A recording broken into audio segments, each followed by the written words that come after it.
All I can say is I've been immersed in this for 40 years. And my only objective is to help people reach their full potential. Nothing in my training as a psychologist led me to the importance of this inner voice. It all came from all the endless hours I had working with athletes. And I've traveled with athletes all over the world and tried to understand. We actually have done things like, video. I love videotape because it's an actual record of what's going on. And then ask them, what do you think they're thinking? What are they saying to themselves here? And is it really helping them? And what do you believe might be the most important message you could give yourself here?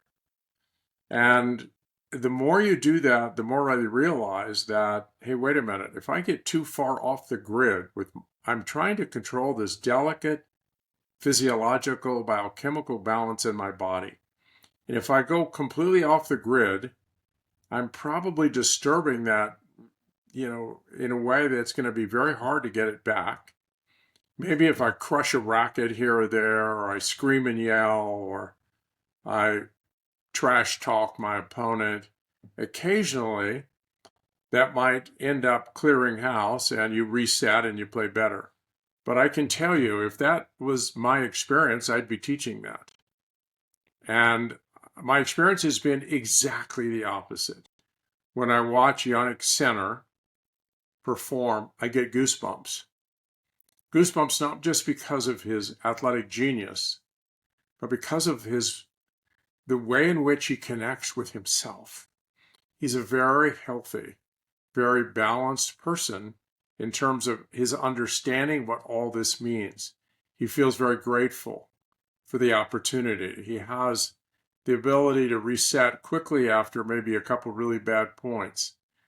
He's very humble, but he has this sense that I am going to get better every single day. And if I don't do as well today, I will figure it out and get better. He has what I call kind of a beginner's mindset. He's always looking to find another opportunity. Darren Cahill, his coach, and Ricardo Piatti, who was his original coach, really helped him to understand how important balance is, and be a person who's understands what excellence really means at the highest level. And it's as much between your ears as it is biomechanically, as it is with your diet, your nutrition. And so I have great respect. And then if you look at all the great past champions, in the men's and women's game, when you look at Rafa, he was able to, the greatest clay court player in the history, and before him, Borg, their ability to handle this emotional side of the game, to stay positive, not to be overly upset. And everyone has this competitive drive.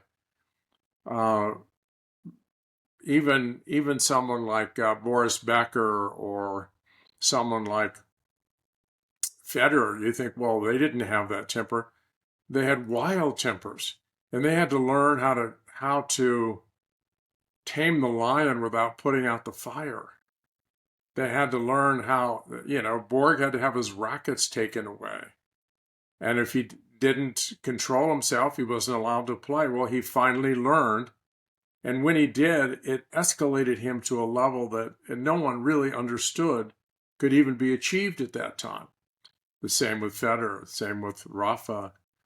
And everyone is struggling. That's probably the ultimate contest, is the contest of you against yourself. And if you're fighting yourself, you have two opponents. You have your opponent on the other side, and then you have, your fight with yourself. I had the opportunity to work with Ray Boom Boom Mancini in his title fight with Hector Macho Camacho. And I was in Vegas with him. I was in his corner during that fight and spent a lot of time with Ray. And, he was the most positive human being He was an amazing, amazing competitor. And I asked him, I said, how do you stay so positive? Uh, you just get bloodied in your training routines and everything else. You're getting hit. How do you do it? He said, Jim, when you finally realize that every negative thought usually means you're going to get hit in the face, that he said, how much would other sports change? Have you ever seen a negative fighter in the ring? Have you ever seen a bullfighter? And I flew all the way to Spain to interview one of Spain's most famous bullfighters, Martin Vasquez. He has passed away. But I asked him, how do you control this fear? And he said, it's with the language of my body. If you've ever seen a bullfighter show anything but supreme confidence, and they train that, and they train within themselves this inner voice. And so if every time we had a negative thought in a sport like tennis, you got hit in the face, you'd clean your act up in a hurry. And those are the lessons that took me years to fully understand. But negativity means you're vulnerable. And you need to face the truth, and you need to reset and come back with belief in yourself, and you need to fight like a dog. But you cannot just come out and just use brute strength in most sports as an act of aggression to get out your frustration and really find, the gold you're looking for. It's not how it works.